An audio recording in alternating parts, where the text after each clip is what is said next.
Po shoqëroni me emisionin e Jona Ato, ko është për materialin e fundit për sot, i cili është realizuar në Zhorë të Prizrenit. Atje ku 16 vjeçi Eduard Gavazaj vetë suksesit në shkollë, ai kujdeset edhe për 60 krerë dhi. Me pasion dhe përgjithësi, ai tregon se puna në blegtori nuk është paragjykim, por është një shembull i dashurisë dhe përkushtimit.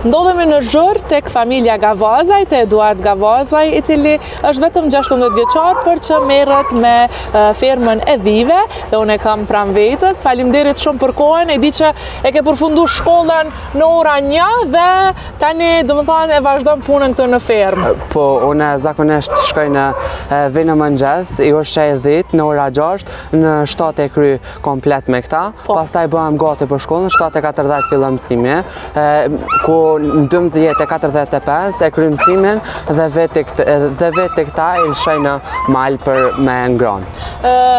Eduard, këtë fermë e ki që sa vite?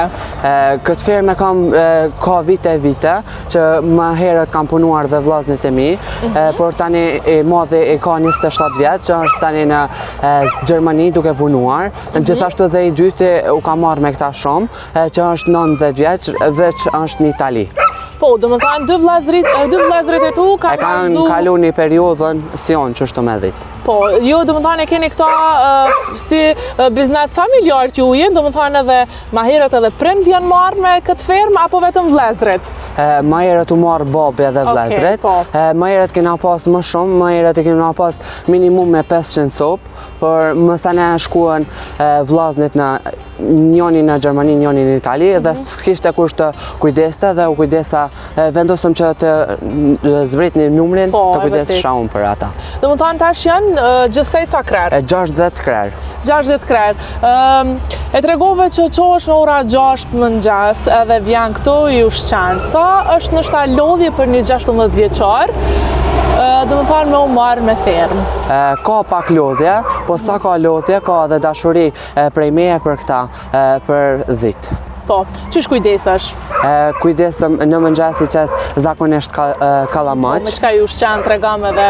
Në mëngjes i qes kalamaq dhe pastaj uj i qes normal. Pastaj shkoj në shkollë, se nuk mund çfarë t'i bëj më shumë. Kur t'vi prej shkollës nuk i qes asgjë, i shoj në mal, dhe pasi t'vi prej shkollës, prap i qes kalamaq. Pasi t'vi prej malit, prap i qes kalamaq, ku e kaloj një pjesë shumë të mirë me këta dhe mendoj se është nuk ka gjatë tjetër që më bën që ka shluntur sa që këta.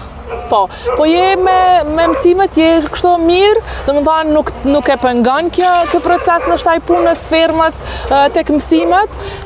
Apo je i shkëlqyshëm edhe atë? Unë jam, mundi me pyet edhe në gjimnazin e shkencave shoqërore natyrore në Zhorë jam, ku jam shkëlqyshëm, nuk e kam asnjë notë të shumë mirë apo mirë asnjë notë, i kam të gjitha shkëlqyshëm dhe jam një nxënës shumë i guximshëm, gjithashtu një fermer i vogël shumë i guximshëm. Po, e vërtet. Do më thënë çfarë race janë këto dhi? Kena racë të kuqe, racë të hasit, kena dhe racë që janë gjermane. Po? Ku dallojnë këto mes vete nështë edhe te pjesa e kujdesit tynëv? Dallojnë sepse disa dhi bëjnë më shumë qumësht, ndërsa do më pak. Disa janë për shembull që e kanë mish ngrënës kanë më shumë mish, disa kanë më pak, dallojnë mes vete, disa janë më të urta, disa pak më të egra, dhe kështu janë disa dallime të vogla. A ka pas ndonjë moment nështë Eduard që momentin kur i ke liru në fushë, do më thonë që ke dalë me to, ka ik ndonjë, ke pas humbje? Humbje nuk që pas. Që në shtakrit tash vetë më u kujdes? Humbje nuk pas, po me ik... Vazhdojmë qështu? Por me ikën më kanë ikur, sepse janë 60 copë. Edhe nuk mundesh po? Amo ka pas rast që më ka një kanë 10 copa, 20 copa, jo nuk më ka nup asnjë herë. Asnjë dhë nuk më ka humbë. E ndrum lokacionin për shkak që dhitë janë të egra dhe nuk qëndrun, domethënë aty ku I vendos ne. Po të flasim pak edhe për fermën, Eduard. Na trego domethënë e keni fermën, domethënë që e keni ndërtu ju vetë si familje apo keni pas edhe ndonjë ndihmë nga komuna apo qoftë edhe ministria dhe sa ka kapacitet ndoshta për numrin e vive? Jo, shtallën e kena ndërtu vetë, familjarisht, shteti nuk na ka ndihmu në asnjë mënyrë,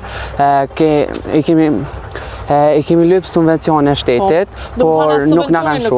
Jo, nuk na kanë shu dhe nuk kanë marrë masa para 2 vjete kulmi I shtallës, na ka ra krejt pi rreshjeve atmosferike, na ka ra krejt në tokë, domethënë kërkush as shteti nuk na ka ndihmu as kërkush, as subvencionet nuk na shajnë. Pse nuk merrni subvencione, Eduard? Cila është arsyeja? Na kena apliku për subvencione, po nuk I shajnë shteti dhe ka pas rast që më herët si që t'kallzova 50 që I kena pasën 500 dhi, na ka hongër 13 uke dhe nuk ka marrë masa shteti. Sa është nështë edhe zhgënjyse për ty të njëjtën kohë kjo, si një I ri që nështë jeton në Kosovë? Për mu është zhgënjyse se unë si I ri si 16 vjeqar që me vendos me pas një fermë të anden edhe nështë të ardhmen me rrit numrin. Kam nevoje për përkrajën e shtetit, nëse e kisha pas përkrajën e shtetit, nuk më kishte zhgënjy aq shumë dhe gjithë rinia sode dhe gjithë rinia ishin marrën, por shteti nuk na ka dhënë asnjë ndihmë dhe kjo më bën pak që të stepohem. Fitimet nuk janë vetëm për vetveten tonë dhe për familjen tonë, por ne I dhurojmë edhe shtetit edhe njerëzve të tjerë që më është djathtë dhe prandaj duhet të na ndihmojë edhe shteti.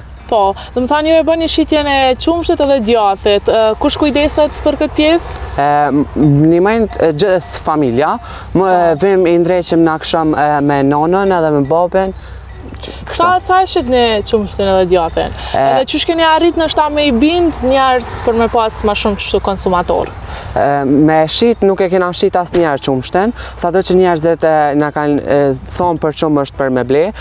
Babi nuk ka pas dëshirë për me shit, se për shembull e dim që qumshti I dhis ndihmon në të gjitha organet e njeriut, sidomos në kancer, dhe prandaj në shumicën e rasteve që na kanë thirrur në telefon, na kanë thonë që për smuje dhe prandaj babi ka dashur të më bë pak humanitar dhe më ia dhonën pa para. Po djathin? Djath nuk na ka ra shumë me shit, as me bë, se ne si E din përpunimin e djathit se ç'është bëhet? Unë nuk e di. Apo s'ke provu? Jo, por familjarët e mi din me bë.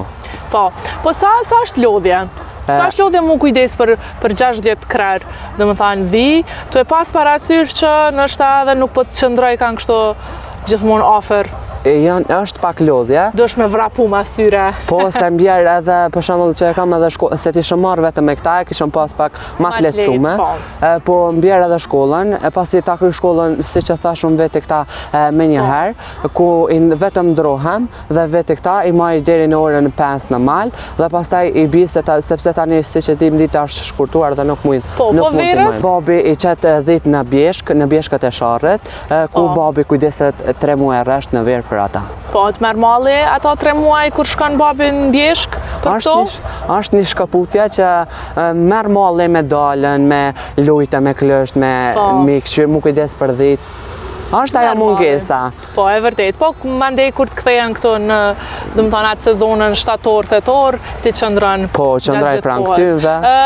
Ti e tregove që të ardhmen e shan është me rrit biznesin, domethënë me u rrit numri I tyre. Po, normal duhet përkrahja. Po, te shkolla, ke ndonjë lanë që të pëlqen shumë edhe e kishe vazhdu?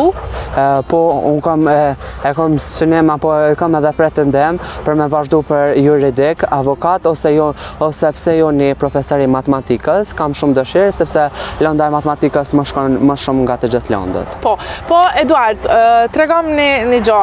Domethënë, ti si 16 vjeçar që je, tash domethënë ti prej moshës ndoshta shumë të vogël ke filluar me pa vllazërit tu kujdes për fermë. Çka ke mësu ndoshta për punë? punën në përgjithësi? Si që dim, puna është procesi i parë që duhet ta kryejmë në këtë jetë, si për të vegjëlit ashtu edhe për të rriturit. Puna nuk Ka ra shumë i ri, po që besoj puna nuk është që i shgënjen njerëzit nga jeta, përveç se puna t'jep vetbesim në vete, të mos të ndalesh asnjëherë, vetëm të vazhdosh përpara dhe unë si që kam filluar në moshë shumë të vogël, e ku marr atë guximin, atë forcën për të jetuar që sot s'më trembet syri nga asgjë. I pres të gjitha. Po, do më thane tregove që mungan për kroja, a mendon që ka me të zhgënjykja, në qofë se së ndihmojnë? Apo nështë nuk keme u dërzu, keme vazhdu me forca tua?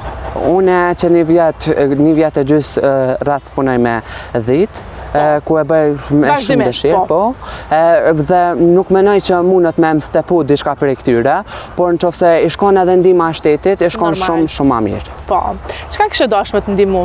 Përveç subvencioneve, ndoshta ndonjë grant, ke ndonjëvojë për ndonjë makineri që të duhet apo në këtë rast të qumshte, të djathe? Po, se une veç që sheteka i kam 60 krerdhi dhe është pak mjelja më e vështirë, kisha dashur të bënin disa makina të ndryshme dhe shtallën pak me investu. Po, e bëni shitjen kështu të ndive në festa? Apo jo, bëni shitjen e tyre dhe sa mendon që shkon një vik kështu me ble? Si që dim tash... Në fitimet e mira? Po, blegtoria dhe bujqësia në këtë kohë ku jemi ne, se menojnë të gjithë që është marrë. Por tani blegtoria dhe bujqësia është dega më e pasër që është në Kosovë dhe nuk duhet të nalemi asnjëherë, duhet të punojmë për blegtori dhe bujqësi në Kosovë. Pra është nëse mirësh... Çfarë kishe thënë shokëve tu? Ju kisha thonë që mos t'ju vjen marrë, me punu me fermë të dhive, apo të lopëve, apo çfarë do fermë qoftë. Puna gjithmonë nuk është marrë si që themi ne të fshatit është për me vjedh, për me bë gjëra që nuk bëhen. Unë të falenderoj shumë edhe tash po shkojmë po i shohim ku janë dhitë se na kanë shkuar atë.